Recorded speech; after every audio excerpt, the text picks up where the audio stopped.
Welcome to this conversation where we dig into how America's set up and benefits from the global economy and debunk the idea that we're being taken advantage of. I'm with you on that. So what's the core of the argument here? Well, it all starts after World War II. The U.S. emerged as the only major industrial power. Yep. We built the modern global economy by establishing the Bretton Woods system, making the dollar the world's reserve currency, and launching institutions like the World Bank, IMF, and GATT. That's a powerful legacy. So America essentially laid the groundwork that benefits us even today? Exactly. And then there's this big myth about trade deficits. People say, oh, China sells us more than we sell them, so we're losing. But it's like our high wages and strong consumer power drive imports. Consumers want cheaper goods, which in turn allow foreign countries to reinvest in our economy by buying U.S. Treasury bonds. I get it. So wait, are you saying that having a trade deficit isn't necessarily a bad thing? Right. A trade deficit means we import more because we have the buying power. It's not just about money leaving. It actually circulates back as investments in real estate factories and even shares in American companies. That's quite a twist, especially compared to the usual rhetoric. Now think about tariffs. Trump's solution was massive tariffs on imports. But those tariffs ended up hurting American consumers by raising prices on, everyday items, and even hit our farmers hard with bans on soybeans. Yeah, exactly. So his protectionist approach essentially backfired, right? Precisely.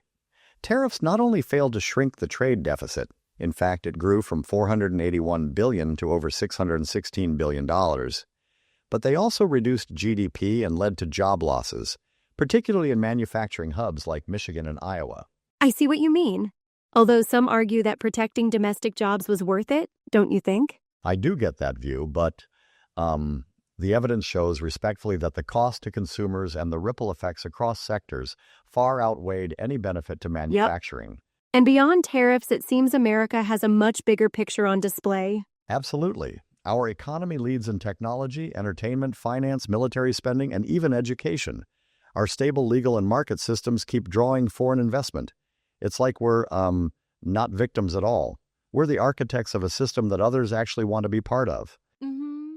So the narrative that we're getting ripped off is really a scapegoat used in short-term politics. Exactly.